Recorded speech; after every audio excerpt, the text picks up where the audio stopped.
नमस्कार दोस्तों, स्वागत है एक बार फिर से आपके अपने एजुकेशन चैनल पर।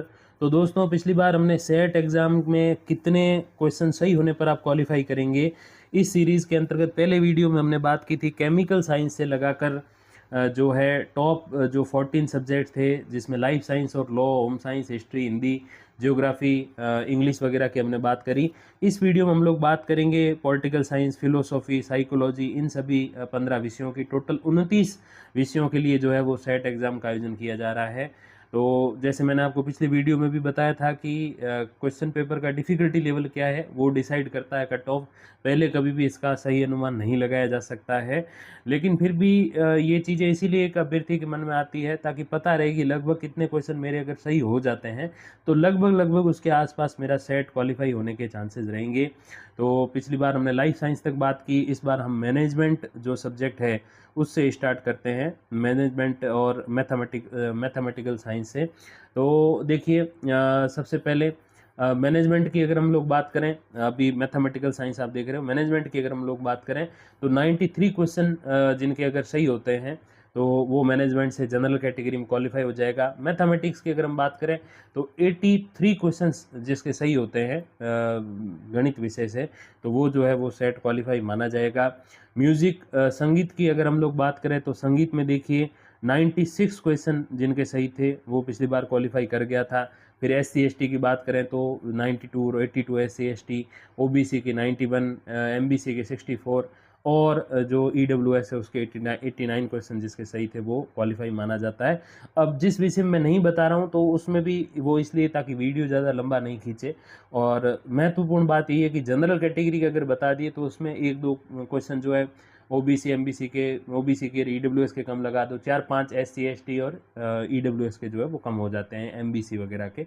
तो कहीं किसमें एक दो ऊपर, कहीं किसमें एक दो नीचे, और यही सारी कहानी चलती है। फिर बात करें फिलोसॉफी की, तो देखिए फिलोसॉफी विषय की अगर हम लोग बात करें तो फिलोसॉफी में जो अनरिजर्व कैटेगरी है उसकी पिछली बार 107 क्वेश्चन जिसके सही थे उन्हीं का ही जो है वो सेट निकला था। अब इसकी कहानी कुछ ऐसी रहती है कि सीटें फिक्स नहीं होती है, यहाँ जितने ज़्यादा अभ्यर्थी होंगे तो पास भी उतने ही ज़्यादा होंगे, क्योंकि 6 से 6.5-7% तक इसमें पास करते हैं कैटेगरी वाइज, और जितनी कम सीटें होंगी तो फिर क्वालिफिकेशन भी उतना कम होगा।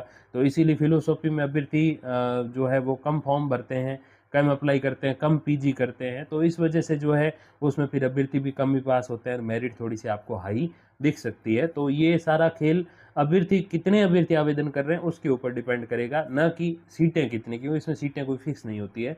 फिर बात करें फिलोसॉफी में एससी एसटी की तो 105 क्वेश्चन दोनों के ही, ओबीसी एमबीसी तो 98 और 89। देखो मोस्टली ऐसे नहीं देखने को मिलता कि ओबीसी एमबीसी और ईडब्ल्यूएस की एससी एसटी से कम चली जाए, लेकिन इसमें ऐसा देखने को मिला। और एससी एसटी में तो 105 है, और जो एमबीसी और ईडब्ल्यूएस है तो उसमें 89 और 87 ही क्वेश्चन सही थे, उनका फिलोसॉफी से सेट हो गया था।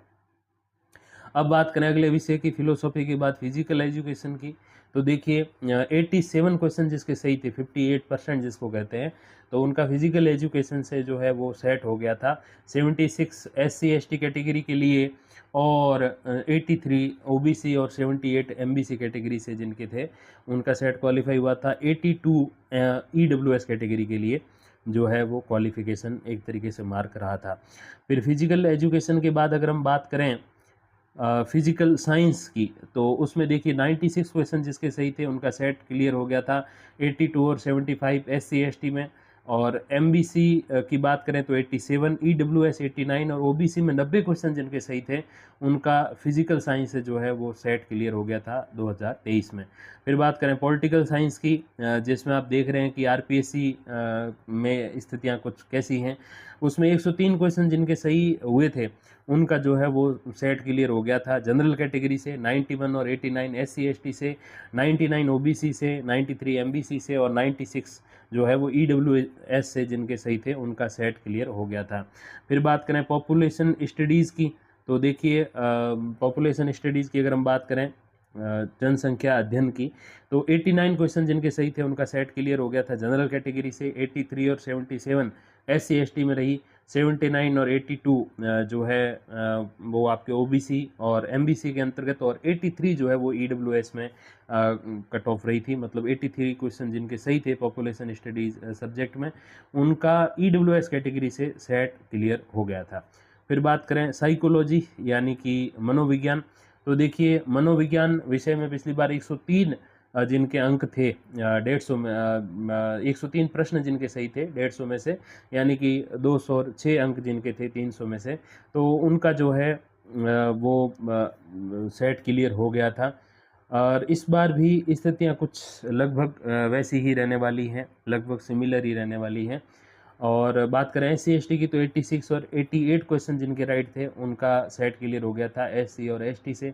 OBC की बात करें तो 96, MBC की बात करें 78 और 94 जो है वो EWS के अंतर्गत जिनके सही थे क्वेश्चन साइकोलॉजी सब्जेक्ट में, उनका सेट क्लियर हो गया था। फिर बात करें राजनीति विज्ञान में से ही बने एक सब्जेक्ट पब्लिक एडमिनिस्ट्रेशन की यानी कि लोक प्रशासन विषय की, तो 106 क्वेश्चन जिनके सही थे उनका सेट क्लियर हो गया था। 95 SC के और 91 ST कैटेगरी में जिनकी पब्लिक एड में सही थे उनका सेट क्लियर हो गया था। 100 क्वेश्चन OBC, 92 क्वेश्चन MBC और 99 क्वेश्चन EWS के अंतर्गत जिनके सही थे उनका पब एड से जो है वो सेट उत्तीर्ण हो गया था। फिर बात करें राजस्थानी विषय की, तो देखिए राजस्थानी में 118 क्वेश्चन, मेरे हिसाब से ये सबसे हायर होना चाहिए क्योंकि इसमें सबसे कम अभ्यर्थी हैं। तो 118 क्वेश्चन जिनके सही थे 150 में से, उनका जो है वो सेट क्लियर हुआ था। जनरल कैटेगरी में 108 SC, 99 ST, 115 OBC, 109 MBC और 111 जो है वो EWS के अंतर्गत जिनके सही थे उनका सेट क्लियर हुआ था। संस्कृत की बात करें इसके बाद, जो अपनी देव भाषा कही जाती है, तो संस्कृत की अगर हम बात करें तो 86 क्वेश्चन जिनके सही थे उनका सेट हुआ था। जनरल कैटेगरी में 72 और 70 ये थे SC और ST में सही जिनका क्वालिफाई हुआ। 79 OBC, 71 MBC और 77 EWS कैटेगरी के अंतर्गत। फिर बात करें हम समाजशास्त्र यानी कि सोशियोलॉजी की, तो देखिए सोशियोलॉजी में 70% यानी कि 105 क्वेश्चन जिसके सही थे वो ही सेट पास कर पाया था जनरल कैटेगरी में। OBC में 100, MBC में 95, EWS में 97 और SC और ST में 89 और 83। फिर बात करें उर्दू विषय की, तो देखिए उर्दू विषय में 113 जिसके सही थे 150 में से वो ही क्वालिफाई कर पाए थे सेट। 99 जिसके सही थे SC कैटेगरी में, और ST में 85 और OBC में जिसमें अपने जो है उर्दू में जो अपने अभ्यर्थी हैं वो सबसे ज़्यादा है, तो 110 क्वेश्चन जिसके सही थे वो ही क्वालिफाई कर पाए थे। 96 जो हैं वो आपके MBC कैटेगरी और 108 जो है वो EWS कैटेगरी में जिनके सही थे उनका उर्दू विषय से सेट क्लियर हो गया था। फिर हम बात करें अंतिम विषय की, तो अंतिम विषय है आपका विजुअल आर्ट्स। तो विजुअल आर्ट्स में जो है जनरल कैटेगरी में 94 और SC ST में 84, 80 माफ़ कीजिएगा 77, OBC में 90 यानी कि 90, MBC में 80 और 90 ही क्वेश्चन सही जिनके थे। MBC के बाद EWS कैटेगरी में उनका विजुअल आर्ट से जो है वो सेट क्लियर हो गया था। तो ये कुछ कहानी थी सेट एग्ज़ाम की, जो पिछली बार आज से 3.5 साल पहले जब आयोजित हुआ था GGTU के द्वारा। इस बार यूनिवर्सिटी ऑफ कोटा आयोजित कर रहा है और पिछली बार 30 विषयों पे था, इस बार 29 विषयों पर ही है। लाइब्रेरी साइंस इस बार देखने को नहीं मिला। और लगभग कहने का मतलब ये है कि 90 से 100 क्वेश्चन अगर आपके सही होते हैं तो आप लगभग सभी विषयों में, अगर क्वेश्चन का जो डिफ़िकल्टी लेवल है बहुत ज़्यादा नहीं है या बहुत ईजी भी नहीं है, तो आप अपना सेट क्लियर मान सकते हैं। बाकी कैटेगरी वाइज वगैरह मैंने मोस्टली बताने की कोशिश की। शुरुआत में पिछले वीडियो में कुछ मैं कैटेगरीज नहीं बताई, मैंने सोचा वीडियो ज़्यादा लंबा हो जाएगा, लेकिन बाद में विचार किया कि फिर अभ्यर्थी कमेंट भी करेंगे, तो बिल्कुल रिप्लाई करने के लिए हम बैठे ही हैं, तो डेफिनेटली करेंगे। और जल्द ही एक और वीडियो सेट के संबंध में लेकर आ रहा हूँ। उस वीडियो में क्या होगा उसके लिए आप थोड़ा जुड़े रहिएगा। तब तक के लिए धन्यवाद, नमस्कार।